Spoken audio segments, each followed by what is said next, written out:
Hello friends, welcome to SSC coaching centre. दोस्तों, आज के वीडियो में गणित के बहुत ही इंपॉर्टेंट क्वेश्चन है, तो चलिए स्टार्ट करते हैं। पहला सवाल है, एक पार्टी में 5 मित्र एक दूसरे को गिफ्ट देते हैं तो कुल गिफ्टों की संख्या ज्ञात कीजिए। दो तरीके के क्वेश्चन पूछे जाते हैं इसमें, या तो पूछा जाएगा गिफ्ट देने वाला या पूछा जाएगा हाथ मिलाने वाला, दोनों बता दूंगा। ठीक है, सबसे पहले पूछा गया है गिफ्ट वाला सवाल, तो इसके लिए जो फॉर्मूला होता है याद रखिएगा, n into n minus one. ठीक है, यही फॉर्मूला है आपके गिफ्ट वाले क्वेश्चन के लिए। गिफ्ट वाले क्वेश्चन के लिए यही आपका फॉर्मूला है। अब n की वैल्यू कितनी है? 5, तो 5 रखेंगे आप, इंटू n की वैल्यू 5 है, 5 में से माइनस करेंगे 1 तो आ जाएगा 4, तो 5 का गुना 4 से कर दोगे आपका 20 आंसर हो जाएगा, बी ऑप्शन। ठीक है, अगर आपका हाथ मिलाने वाला क्वेश्चन रहे तो उसके लिए फॉर्मूला होता है n into n minus one divide by 2। ये रहता है हाथ मिलाने वाले प्रश्न के लिए। ये दो तरीके के सवाल होते हैं, या तो हाथ मिलाने वाला पूछा जाएगा या फिर गिफ्ट वाला। अब दोनों में देखिए क्या फर्क है, यहाँ पे n into n minus one, यहाँ पे n into n minus one divided by 2। हम किसी भी चीज को 2 से डिवाइड करते हैं तो इसका मतलब वो आधी हो जाती है, आधी हो जाती है कि नहीं। अब यहाँ पे समझ लीजिए, ये हाथ मिलाने वाला, जैसे एक ये व्यक्ति है और एक ये व्यक्ति है, ये दो व्यक्ति हैं। जब ये दोनों आपस में हाथ मिलाएंगे, ये वाला व्यक्ति भी अपना हाथ आगे बढ़ाएगा। देखो, इस व्यक्ति ने अपना हाथ आगे बढ़ाया हाथ मिलाने के लिए, इसने भी हाथ आगे बढ़ाया, दोनों ने हाथ मिलाया, तो एक बार ही तो हाथ मिला। लेकिन जब गिफ्ट वाले में क्या होगा, एक ये व्यक्ति है, एक ये व्यक्ति है, ये वाला व्यक्ति इस व्यक्ति को गिफ्ट देगा, ये वाला व्यक्ति इस व्यक्ति को गिफ्ट देगा, तो गिफ्टों की संख्या 2 हो जाएंगी और हाथ मिलाने वाले की संख्या 1। तो गिफ्ट वाले का हाथ मिलाने वाला आधा हुआ कि नहीं हुआ? और मैंने पहले ही बोला है कि हाथ मिलाने वाला आधा होता है, इसमें 2 से डिवाइड कर देते हैं। बात क्लियर है ना सभी को? तो आप आसानी से इस प्रश्न को आप बना लोगे, कोई समस्या नहीं होगी। अब देखते हैं आगे। अगला प्रश्न है, एक पार्टी में 5 मित्र एक दूसरे से हाथ मिलाते हैं तो मिलाए गए हाथों की संख्या ज्ञात कीजिए। आप यहां पे क्या प्रश्न देख रहे हो? हाथों वाला। तो मैंने फॉर्मूला बताया था n into n minus one. हाथ वाला है तो क्या करेंगे, 2 से डिवाइड कर देंगे। n की वैल्यू 5 है, इंटू एन की वैल्यू 5 है, 5 में से माइनस 1 कर देंगे तो 4 बचेगा, और 2 से क्या कर देना है, डिवाइड कर देना है। 5 का गुना 4 से कर दो तो 20 हो जाएगा, और 2 से डिवाइड कर देना है तो आंसर आपका 10 हो जाएगा। ये क्या है? बिल्कुल सही जवाब, डी ऑप्शन, यानी कि 10 ही आपके प्रश्न का बिल्कुल सही जवाब है। अगर ये हमारा गिफ्ट वाला सवाल होता तो हम इसमें 2 से डिवाइड फॉर्मूले में नहीं करते, डायरेक्ट कैसे करते, n into n minus one इतना करते, जिसमें n की वैल्यू 5 है, n की वैल्यू 5 माइनस 1 4, तो 5 चौक को 20 हो जाएगी। ठीक है, ये हमारा गिफ्ट वाला हो जाता।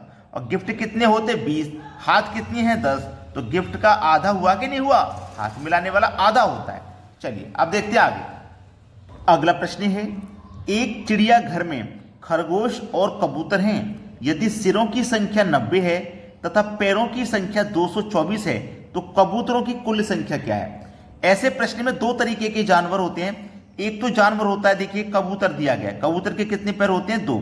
एक खरगोश दिया गया है, खरगोश के कितने पैर होते हैं? 4। तो ऐसे प्रश्न में 2 तरीके के जानवर होते हैं, एक तो 2 पैर वाला होगा और एक 4 पैर वाला। आपसे पूछा है कबूतरों की कुल संख्या, कबूतर मतलब 2 पैर वाले जानवर की संख्या पूछी है। एक फॉर्मूला होता है 4 बराबर L/2 माइनस का H। इस फॉर्मूले से याद रखना, ये 4 के बराबर है फॉर्मूला, तो जो संख्या निकल के आएगी वो 4 पैर वाले जानवर की होगी। ठीक है, तो 4 बराबर L का मतलब लेग्स, लेग्स मतलब पैरों की संख्या, तो पैरों की संख्या कितनी है?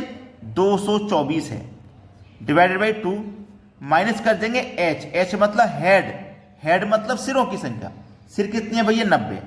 ठीक है, इसको आप माइनस कर दोगे। चलिए अब 4 बराबर, अगर मैं 2 से कटाऊंगा 224 को तो कितनी बार में कटेगा? 2 1 कम 2, 2 1 कम 2, 2 दूनी का 4, 112 बार में कटेगा। और 112 में से माइनस कर दूंगा मैं 90 को, 112 में से 90 माइनस कर दिया तो कितना बचेगा भैया? 22 बचेगा। तो मतलब 4 पैर वाला जो जानवर है वो कितना है? 22 है, 4 पैर वाला जानवर। अब हमारे पास टोटल सिरों की संख्या कितनी थी? 90 थी, क्योंकि कोई सा भी जानवर हो सिर उसका एक ही होता है। अब कबूतर और खरगोश मिला के 90 हैं, जिसमें से 22 हैं आपके 4 पैर वाले जानवर, तो 4 पैर वाले जानवर यानी कि खरगोश 22 है, तो 4 पैर वाले जानवर को माइनस कर दो, जो बचेगा वही तो कबूतर होंगे। तो 90 में से मैंने 22 को माइनस कर दिया भाई। 10 में से 2 जाएगा तो 8, 8 में से 2 जाएगा तो 6, तो 68। आपके कबूतर कितने हो जाएंगे भाई? कबूतरों की संख्या हो जाएगी 68। देखो किस ऑप्शन में है? बी ऑप्शन में। ये बिल्कुल सही जवाब हो जाएगा। अब देखते हैं आगे। अगला प्रश्न है, किसी व्यक्ति के पास कुछ मुर्गियां तथा गायें हैं। इनके पैरों की संख्या 140 तथा सिरों की संख्या 48 है। तो मुर्गियों की संख्या ज्ञात कीजिए। देखिएगा, एक तो मुर्गी दिया गया है 2 पैर वाला जानवर, एक गाय दिया गया है 4 पैर वाला। मुर्गियों की संख्या पूछ रहा है 2 पैर वाले जानवर की, लेकिन हमें फॉर्मूला तो पता है। 4 बराबर बताया था मैंने L/2 माइनस का H। इससे 4 पैर वाले जानवर की संख्या निकल के आती है। 4 बराबर लेग्स, पैरों की संख्या कितनी है? 140 है। 140 लिखेंगे, 2 से डिवाइड करेंगे, माइनस करेंगे हेड, हेड कितनी है? 48। चलिए 4 बराबर, अब मैं 2 से 140 को जब कटा दूंगा तो ये 70 बार में कट जाएगा, और 70 में से माइनस कर दूंगा 48 को तो 22 बचेगा। तो मतलब 4 पैर वाले जानवर यहां पे मेरे कितने हैं? 22 हैं। 4 पैर वाले जानवर मतलब गाय मेरी 22 है। अब टोटल सिरों की संख्या 48 है, जिसमें से गाय मेरी 22 है, तो गाय को माइनस कर दूंगा, जो बचेगा वही तो मुर्गी होंगी। तो 8 में से 2 जाएगा 6, 4 में से 2 जाएगा 2, यानी कि आपके पास मुर्गियों की जो संख्या है वो कितनी है? 26, यानी कि बी ऑप्शन बिल्कुल सही जवाब हो जाएगा। आपके प्रश्न का जो आंसर है वो कितना है?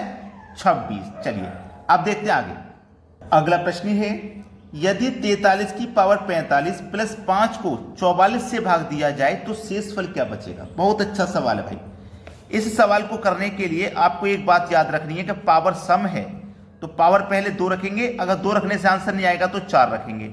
और यदि पावर आपकी विषम दी गई है तो पावर पहले आप 1 रखोगे, 1 रखने से आंसर नहीं आएगा तो 3 रखोगे।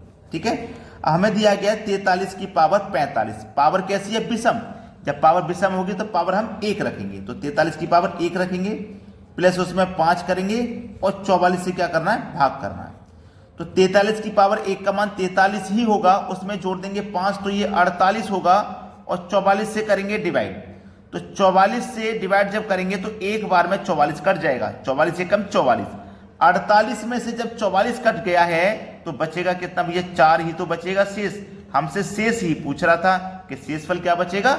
4 बच जाएगा, यानी कि सी ऑप्शन क्या है प्रश्न का बिल्कुल सही जवाब। अब देखते हैं आगे। अगला प्रश्न है, 2 की पावर 20, 5 की पावर 10 और 8 की पावर 4 में अभाज्य गुणनखंडों की संख्या कितनी है? देखिएगा, आपके पास ये 2 हैं, इसके फैक्टर कीजिए, 2 एकम 2। 5 हैं, इसके फैक्टर कीजिए, 5 एकम 5। 8 के फैक्टर कीजिए, 2 गुने 2 गुने 2, ये 8 के फैक्टर है। तो एक बात याद रखना, 2 के फैक्टर 1 के साथ हुए, 5 के फैक्टर भी 1 के साथ, लेकिन 8 का फैक्टर 1 के साथ नहीं हुआ। तो जिस संख्या का फैक्टर 1 के साथ हुआ है उस संख्या में से 1 ही लेना, इसमें से भी 1 ही लेना, लेकिन यहां फैक्टर कितने हुए? 1 2 3 फैक्टर हुए हैं, 3 लेना। जिस संख्या का फैक्टर 1 से हुआ है वहां से 1 ही संख्या आएगी।